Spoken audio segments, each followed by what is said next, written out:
લક્ષ્ય ન્યૂઝ, એક નજર, એક લક્ષ્ય. વ્યાજખોરોની હવે ખેર નથી. અલગ અલગ તાલુકાઓમાં વ્યાજખોરોએ પચાવી પાડેલી જમીન પોલીસે ખેડૂતોને પરત અપાવી. લાપાડિયા ગામે વ્યાજખોરોના ભરડામાં આવેલા ખેડૂતે 4 લાખના 12 લાખ ચૂકવ્યા છતાં 9 વીઘા જમીન પચાવી પાડતા અમરેલી પોલીસે કરી લાલ આંખ. 4 વર્ષ પહેલા કનુભાઈ લુગણાગરિયાના દીકરાએ બાબુભાઈ તેરૈયા પાસેથી 3 લાખ વ્યાજે લીધા હતા, જેના 2 વર્ષના અંતે પણ વ્યાજ સહિત 12 લાખ રૂપિયા જેવી તોતિંગ રકમ આપવા જણાવ્યું હતું અને કનુભાઈએ તે 12 લાખ રૂપિયા લોન લઈને આપી દીધા હતા અને વધુ રૂપિયા આપવાની પરિસ્થિતિ ન હોવાથી હવે વ્યાજખોરે ફરિયાદનો 7 લાખની કિંમતનો 800 મણ કપાસ પણ બળજબરીપૂર્વક વહેંચી રૂપિયા પચાવી પાડ્યા હતા. તેમજ ખેતીના સાધનો પણ ભંગારમાં વહેંચી નાખ્યા હતા. આમ 3 લાખના 20 લાખ રૂપિયા પચાવી પાડતા હોવા છતાં જમીન ઉપર કબજો કરી ધાક ધમકી આપી બાંધખાન કરીને બાનાખત કરાવી લીધા હતા. અંતે અમરેલી એસપી સંજય ખરાતને સમગ્ર હકીકત જણાવતા તાલુકા પીઆઈ ઓમદેવસિંહ જાડેજા અને સમગ્ર પોલીસ ટીમ દ્વારા 3 દિવસમાં જ પીડિત ખેડૂત કનુભાઈ લુણાગરિયાની 9 વીઘા જમીન પરત અપાવી હતી, જેને લઈને કનુભાઈએ અમરેલી પોલીસનો આભાર વ્યક્ત કર્યો હતો. ટીનુભાઈ લલિયા સાથે યોગેશ ઉનડકટ, અમરેલી.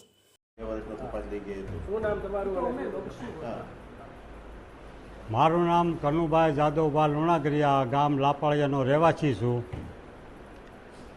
અત્યારે હું ગામમાં જ રહું છું, પણ મારા છોકરાએ 4 વર્ષ પહેલાં બાબુભાઈ તેરૈયા પાસેથી 3 લાખ રૂપિયા વ્યાજે લીધેલા અને પછી એણે વ્યાજ ચડાવી રૂપિયા 12 લાખ કાઢ્યા.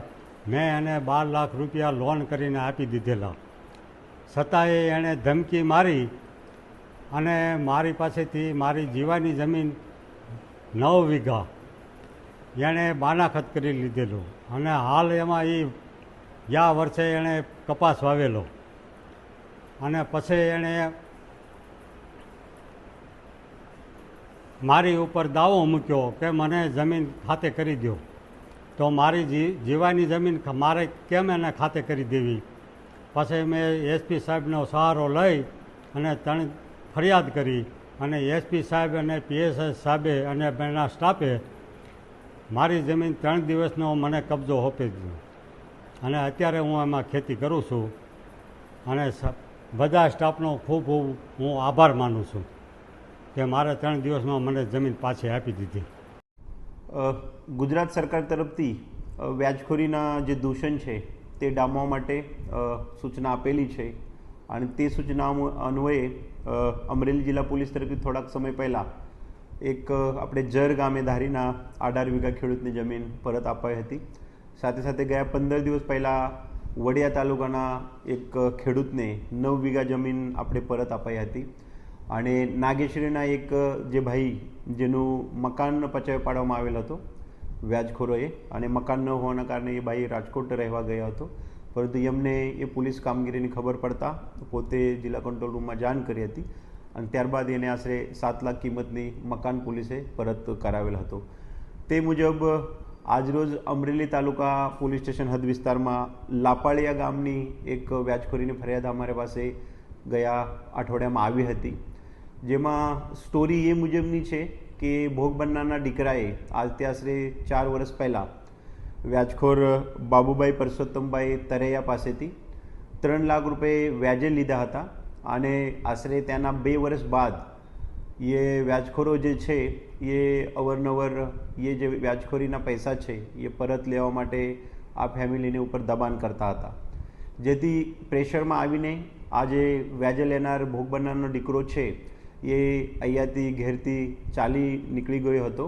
પરંતુ વ્યાજખોરે જે છે એ આ કામના હાલના જે ફરિયાદી છે કનુભાઈ જાદવભાઈ લુણાગરિયાને અવારનવાર હેરાન પરેશાન કરતા હતા, જેથી કનુભાઈએ એ જમીન પોતાની બેંક સામે ગીરવી મૂકીને બેંકમાંથી લોન ઉપાડીને આમાંથી 12 લાખ રૂપિયા આ વ્યાજખોરીની 3 લાખના સામે ચૂકવી પાડેલ હતા. તેમ છતાં જે વ્યાજખોરો છે એ મોટા પ્રમાણમાં ઇન્ટરેસ્ટ રેટના બહાને હજી વ્યાજખોરીના પૈસા બાકી છે તેમ કરીને આ જે ખેડૂત છે એમના ઘેરથી એના 8 મણ કપાસ જે છે એ આશરે 6 થી 8 લાખ રૂપિયાના વેચી નાખેલ હતો. તેમ છતાં આ લોકોની જે વ્યાજખોરીની ડિમાન્ડ છે એ ડિમાન્ડ વધતી જતી હતી અને એના ભાગરૂપે એ લોકોએ આ દાદાની જે 9 વીઘા જમીન છે એ 9 વીઘા જમીનના આશરે 1 મહિના પહેલાં દાદાને જબરદસ્તી કરીને બાનાખત કરાવી લીધો હતો અને આ બાનાખેત આ લોકો કે તમે હજી વધારે અમારા વ્યાજખોરીના જે પૈસા નીકળે છે એ પૈસા આપો, નહીં તો એ બાનાખત મુજબ અમે એ જમીન કોર્ટ રાહે દાદ મેળવીને અમારા નામે કરીશું. તે મુજબ એને કોર્ટમાં દાવો પણ દાખલ કર્યો હતો. આશરે ગયા અઠવાડિયાના ગુરુવારે આ દાદા અમારે પાસે આવ્યા હતા. એ દાદાને જિલ્લા પોલીસે ખંતપૂર્વક સાંભળ્યા હતો. ત્યારબાદ એની કેસ જોતા બહુ જ સંવેદનશીલતાથી તાલુકા પોલીસ સ્ટેશનની ટીમે એ દાદાને ફરિયાદ દાખલ કરી, જરૂરી સાંત્વના આપી. કેસ બાબતે માનનીય રાજ્ય સરકાર તરફથી જે કડકાઈથી કામ કરવાની સૂચન છે તે મુજબ જિલ્લા પોલીસે અને સ્પેસિફિકલી અમરેલી તાલુકા પોલીસ સ્ટેશને બહુ જ કડકાઈથી કડક હાથે કામ લીધા, જેથી આ કામના જે આરોપીઓ છે બાબુભાઈ પરસોત્તમબા તરેયા નાઓએ બારોબાર આ કેસના જે અરજદાર છે કનુભાઈ લુનાગરિયા નાઓને સંપર્ક કરી કે ભાઈ અમારે અત્યારે તમારી જમીન જે છે એ અમે પરત આપવા તૈયાર છીએ, ભવિષ્યમાં પણ આ બાબતે અમે કોઈ પણ પ્રકારની તમે હેરાન પરેશાની નહીં કરીએ તેમ કરીને એક સમાધાન કરી લીધેલ છે. સાથે સાથે એ લોકોએ જે બાનાખત જમીનનું બનાવ્યું હતું એ બાનાખત પણ રજિસ્ટર ઓફિસમાંથી પરસ્પર સમજૂતીથી કેન્સલ કરેલ છે. કોર્ટ દાવો જે હતો એ દાવો પણ આરોપીએ પરત સમજૂતીથી ખેંચેલ છે.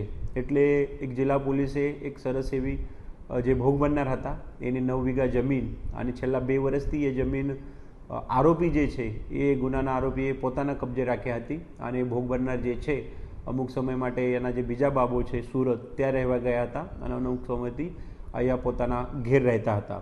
જેથી જિલ્લા પોલીસને એક વ્યાજખોરીના ચુંગળમાંથી બચાવવા માટે એક મુહિમ ઉપાડેલ છે. અમે સમગ્ર જિલ્લાના જે પણ ખેડૂતો છે, જે પણ મજૂરો છે, જે પણ ભોગ બનનાર છે, આપ સૌ જાણો છો ગયા અઠવાડિયામાં આ જિલ્લામાં 306ના 3 કેસીસ દાખલ થયેલ છે જે વ્યાજખોરીના જ છે. ધારીમાં એક વ્યક્તિએ વ્યાજખોરીના દબાવમાં આવીને દવા પીધેલી છે. સેમ બનાવ તમારા સાવરકુંડલા ટાઉન પોલીસ સ્ટેશનમાં દાખલ થયેલ છે અને એક બનાવ જે છે એ વડિયા પોલીસ સ્ટેશનમાં દાખલ થયેલ છે.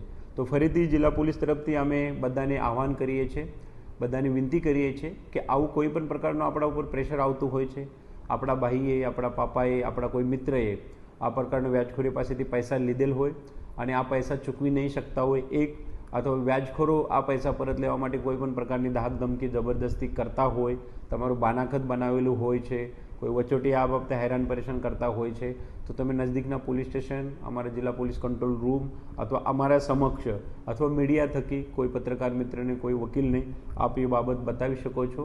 અમે જિલ્લા પોલીસ તરીકે એ વ્યાજખોરીનું જે દૂષણ છે એ દૂષણ ડામવા માટે સદૈવ તત્પર છે.